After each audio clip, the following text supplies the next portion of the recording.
The basis of this morning's question follows on from yesterday's visioning, because since I was in Orlando over the Christmas and New Year period, we have spoken before about the continued evolution of my life experience, and more specifically, the reconstruction of my relationships, or my relationship, more primarily, that's poignant in my life at the moment. And coming off of the South Pacific cruise, the experience of that alone was very catalytic for my life and set forth a set of decisions and subsequent actions that have been coming to fruition as I have been, I love this word, marinating what it is that I am stepping forth into, what it is that I desire from a relational component. However, I don't know why I'm saying however. And while in Orlando, I really challenged myself to find what it means as I'm looking holistically across my whole life experience. I'm challenging myself, what does it mean to go forth from this point to live a life by creative design? And what does that mean to me? How, when I find my life, when I base my life upon creative design, I had 30 minutes in the back of this conference room this morning when we first got in, just overwhelming goosebumps. And that's my acknowledgement of my source within me. We've spoken about it many times. And I want to, if possible, because I've made some quantum leaps with you before, and I want to understand how I can make those quantum leaps again, but from a holistic perspective, to feel. I came across my use of words this morning. What does that creative life look and feel like? And I said, no, that's not the way I should be verbalizing it. What does that creative life feel then look like? And at that point is when the goosebumps came. Because everything that you said before was sort of convoluted and trying too hard. But that statement, what does it feel and then look like, got right to what we're talking about finding the vibration of it, being in the receptive mode, and then allowing the natural guidance or evolution into what it looks like. Because everything that you were saying before, not everything, but much of what you were saying before is about trying to figure out the pieces of it and trying to focus it into sort of a perfect thing. And that's what life has already been doing for you. You've put all of that into the vortex. So really what we want to say to you, and you're really ready to hear it, many of you are, if you can accept that through relationships that you have already lived, and the parts of them that you adored and the parts of them that you didn't so much adore, all of that valuable information has gone into your vortex, and the perfect relationship has become. It has already vibrationally become. So you don't have to go down the list of what that means. You don't have to go down the list of what that looks like. In fact, when you do, you usually mess it up. Because you put it there, and you meant it when you put it there, and Source really knows what's at the depths of your heart and what you really want, and so you put it there, and it has become. So now your work, your singular work, is to wait for the impulse, wait for the flash to come, wait for the realization of it, and then, if you can, do your best to just follow through with whatever that impulse is. Just follow through with whatever that impulse is. And it's not just the final destination of the perfect relationship that you're looking for that will come from this. It's the joyous journey along the way. It's the life-giving, day by day by day by day, feeling really good about that and everything else all day, every day. We have done some of this to all of you with all of the processes. Ask and It Is Given has 21 processes or 22 processes that are all helping you to get into a better receptive mode.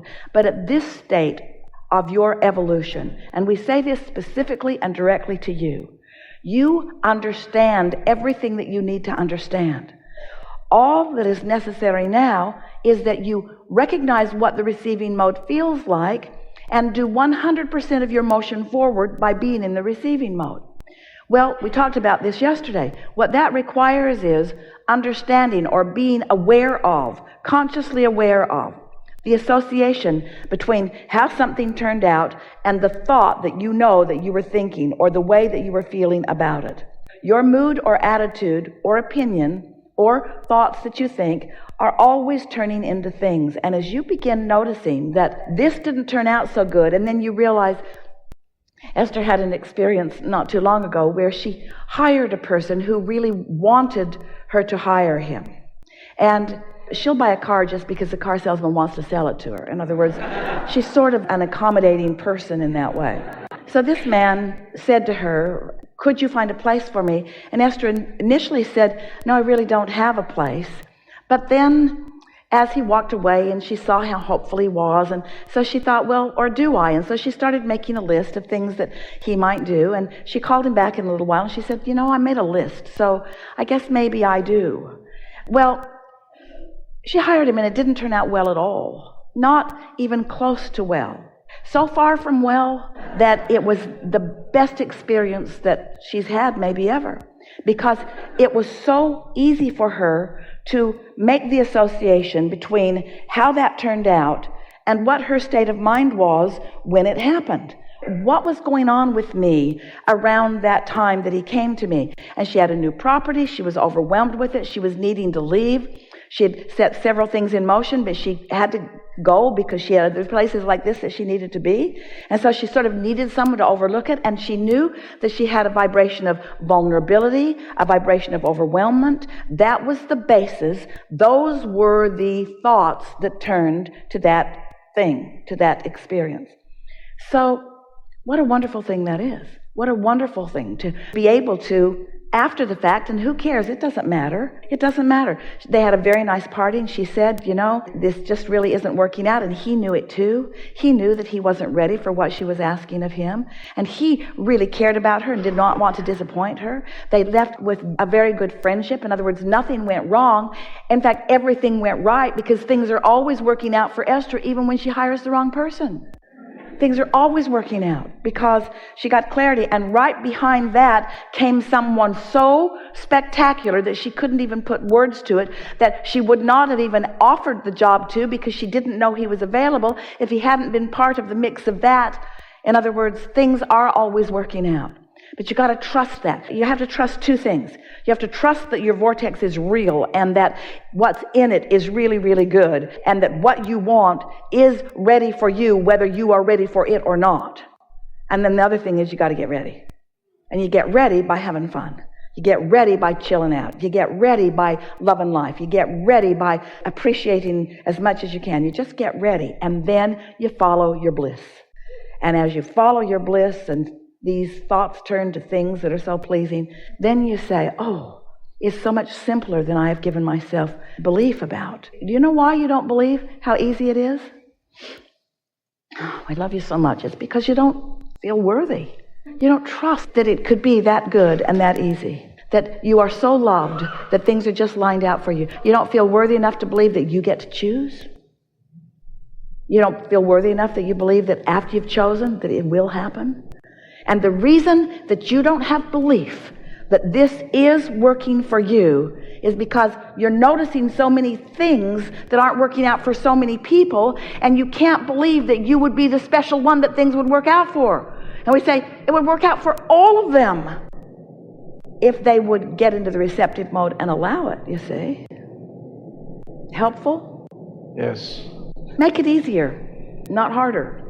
How can you take the conversation that you eloquently gave to us? We are appreciating every word you spoke. How can you speak that now, meaning what you meant? How can you speak it in simpler, easier terms? I kind of think I might know what I want, but I'm not sure, but I'm willing to follow my nose a little bit and see. There's really no risk involved because it might not turn out and I might have to fire this person. Can you do other than go from where you are? Can you be someplace other than where you are? That's the question. Can you be someplace other than where you are? And can you happily move in the direction other than forward? So what's the rub? On a slightly different subject, I've been telling a I'm going to change subjects. I've been telling myself a crappy story about... You're exactly right, but why? Why have I been telling myself a crappy story? Because I've been unable to define the subject. Well, maybe. I've not reached a level of maturity in this realm of... Maybe. But really, what's the real reason that you've been telling yourself a crappy story? What's the real reason? Because I've not been able to define it. So we know, and we're going to go there with you. But before we do, let's just stay here just for a little bit. What's the real reason that you would tell a story or even believe a story? Because we know that you wouldn't tell it if you didn't believe it. So what's the reason that you would believe a story that doesn't match the real story of who you really are? Because there's a defensiveness. There's an innate understanding. You were born knowing that you're supposed to get what you want, and you were born knowing the power of your ability to create, and you were born knowing the worthiness of your being, and you were born knowing how this all works. And so there's this very deep, very core understanding that things are supposed to be working out for you, that you're supposed to be able to just point and receive. Your worthiness level is that supreme. But when you haven't known how to get into the receptive mode, and you haven't known very many other people that have either, so you're witnessing outcomes that are different than the outcome that you innately know that you deserve, then you begin in a backwards fashion telling the story that justifies where you stand. Almost everybody's doing it. It's like reverse creating. Instead of telling the story that will lead to this, you stand here and you try to tell the story that got you there. That was the biggest thing that we've ever said to you. That's the reason. That's the reason that you tell the, in your words, crappy story in order to justify not being where you know you deserve to be. Okay, so let's make some headway with this then. Yeah, let's. So here's the challenge that I have. I want to be able to define in the capacity of relationships what love means to me. All right, so let's step back into a more general place and let's not define it in specifics. Because if we try to define it in specifics, then we're trying to conjure something that we have no vibrational basis for. Does that make sense? I totally accept that. So let's talk unconditioned. And unconditioned, from our definition, is emotion. Because if these vibrations turn to a condition, then what we want to talk about is the unconditioned. So we want to do exactly what you ask us to do. We want to define the relationship in the unconditional terms. So it feels lovely. It feels happy and satisfying. It feels clever and real. It feels real. It feels whole. It feels like well-being. It feels like home. It feels like brilliance. It feels like eagerness and energy. It feels like excitement. It feels like love and appreciation. It feels like adoration. It feels like perfection. It feels like knowing. It feels like aliveness. It feels like eagerness. It feels like life. It feels like home. It feels natural. It feels like who I am. It feels like defenses are down and expectations are up. It feels like all things are possible. It feels like well-being. It feels like appreciation. It feels like mutual appreciation. It feels like adoration coming and going. It feels like ease. It feels like flow. It feels like ease. It feels like ease. It feels like ease. It feels like complete absence of struggle. It feels like ease. It feels like fun. It feels like clarity. It feels like passion. Just like that. That's what it feels like. And those feelings will lead to experiences and lovemaking and ideas that are flowing and conversations. As those feelings are fostered by you, then this magnificent creation with all of the details of all the physical components, everything that you want, all of that will come into your awareness. And then Source will say, what you want is this way. It's this way. And if you can resist the temptation to say where, who, when, and instead you can just say this way, this way, this way. How do I know it's this way? Because this way feels exciting right now. Because this way feels fun right now. Because this way, this way, this way, this way, this way, this way. And all of a sudden, I think I'm seeing something that looks and sounds and smells and tastes and touches like this felt, you see.